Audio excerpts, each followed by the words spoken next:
അനുഭവ സമ്പത്തിൽ നിന്നും ആർജിച്ചെടുത്ത പ്രസംഗ ശൈലിയാണ് നമ്മുടെ പല നേതാക്കൾക്കും. അത്തരത്തിൽ വ്യത്യസ്തമായ പ്രസംഗ ശൈലിയാണ് ജലവിഭവ വകുപ്പ് മന്ത്രി റോഷി അഗസ്റ്റിന്റേത്. നവകേരള സദസ്സിനെ അഭിസംബോധന ചെയ്യുന്ന രസകരമായ തന്റെ ശൈലിയാണ് മന്ത്രി കൈരളി ന്യൂസ് എക്സിക്യൂട്ടീവ് എഡിറ്റർ ശരത്ചന്ദ്രനുമായി പങ്കുവച്ചത്. എൻ്റെ കൂടെ മന്ത്രി റോഷി അഗസ്റ്റിനാണ്, മനസ്സിലായല്ലോ. കഴിഞ്ഞ ദിവസം പ്രസംഗം കേട്ടപ്പോൾ ഭയങ്കര ജസ്റ്റ് എ മിനിറ്റ് എന്നൊക്കെ പറയുന്ന നമ്മുടെ നാട്ടിലെ ഒരു വളരെ രസകരമായ ഒരു രീതിയുണ്ട്. ഇടതടവില്ലാതെ സംസാരിക്കുക, ഒരു മിനിറ്റ് എന്നൊക്കെ പറയുന്നത് പോലെ പ്രസംഗത്തിനിടയിൽ ഒരു സൂപ്പർ ഫാസ്റ്റ് യാത്ര ഞാൻ കണ്ടു മന്ത്രി റോഷി അഗസ്റ്റിൻ്റേത്. വളരെ ഫാസ്റ്റായിട്ട് ഒരു പ്രസംഗ ഭാഗം കണ്ടു. അതൊന്നുകൂടി ഒന്ന്. സാമ്രാജ്യത്വ ശക്തിയിൽ നിന്ന് സ്വാതന്ത്ര്യം നേടിയെടുത്ത നമ്മുടെ രാജ്യത്തിൻ്റെ ചരിത്രമാണ്. അതൊരു സുപ്രഭാതത്തിൽ വെറുതെ വീണ് കിട്ടിയതല്ല.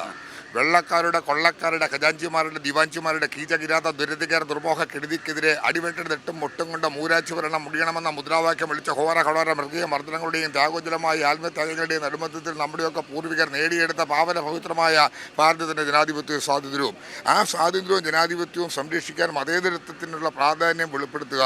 അത് രാജ്യത്ത് ഇന്ന് എപ്പാടും നടക്കുന്ന വലിയ ദുഷ്പ്രവണതകൾക്കെതിരെ ഈ രാജ്യത്തെ പിടിച്ചു നിർത്തുവാൻ ഈ സ്റ്റേറ്റിൽ ഇടതുപക്ഷ പ്രസ്ഥാനങ്ങൾ നടത്തുന്ന ധീരമായ പോരാട്ടത്തിന് നേതൃത്വം കൊടുക്കുന്ന ശ്രീ പിണറായി വിജയൻ്റെ യാത്രയ്ക്ക് നവകേരള സദസ്സിന് ജനം കൊടുക്കുന്ന പിന്തുണ അത്ര കണ്ട് പ്രാധാന്യം അർഹിക്കുന്നതാണ് എന്നാണ് ഞാൻ സൂചിപ്പിച്ചത്. അതായത് പതുക്കെ തുടങ്ങി സ്പീഡ് കൂട്ടി എങ്ങനെയാണ് വണ്ടി ഓടിക്കുന്ന പോലെയാണ്. എങ്ങനെ ഇത്? അതാണല്ലോ അത് നമ്മുടെ എങ്ങനെയാണ്? വെള്ളക്കാരുടെ, കൊള്ളക്കാരുടെ, ഖജാഞ്ചിമാരുടെ, ദിവാഞ്ചിമാരുടെ കീച കിരാത ദുരധികാര ദുർമോഹ കെടുതിക്കെതിരെ അടിവെട്ടടി തെട്ടും മുട്ടും കൊണ്ട് മൂരാച്ചു ഭരണം മുടിയണമെന്ന മുദ്രാവാക്യം വിളിച്ച ഹോര ഘടോര മൃഗീയ മർദ്ദനങ്ങളുടെയും ത്യാഗോജ്വലമായ ആത്മത്യാഗങ്ങളുടെയും നടുമത്വത്തിൽ നമ്മുടെയൊക്കെ പൂർവികർ നേടിയെടുത്ത പാവന പവിത്രമായ ഭാരതത്തിൻ്റെ ജനാധിപത്യവും സ്വാതന്ത്ര്യവും. ഇനി ശ്വാസം എടുത്ത് കുറച്ച്.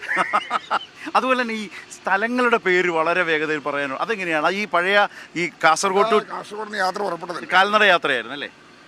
കാസർഗോഡ് നിന്ന് ആരംഭിച്ച് ഉദുമയിലെത്തി കാഞ്ഞങ്ങാട്, പരപ്പ, ചിറ്റാരിക്കാട്, ചെറുപുഴ, രാജഗിരി, ജോസ്ഗിരി, ഉദയഗിരി, പയ്യാവൂർ, ഇരിട്ടി, മട്ടന്നൂര്, കൂത്തുപറമ്പ്, തലശ്ശേരി, വടകര, പേരാമ്പ്ര, കോടഞ്ചേരി, തിരുവാമ്പാടി, തൂട്ടുമുക്ക്, അരീക്കോട്, മഞ്ചേരി, പെരിന്തൽമണ്ണ, മലപ്പുറം, പട്ടാമ്പി, ഷൊർണൂർ, വടക്കാഞ്ചേരി, തൃശ്ശൂർ, ചാലക്കുടി, അങ്കമാലി, പെരുമ്പാവൂർ, മൂവാറ്റുപുഴ, തൊടുപുഴ, പാലാ, ഏറ്റുമാനൂർ, കോട്ടയം, ചങ്ങനാശ്ശേരി, തിരുവല്ല, ചെങ്ങന്നൂർ, അടൂർ, കൊട്ടാരക്കര, കിളിമാനൂർ വഴി തിരുവനന്തപുരം.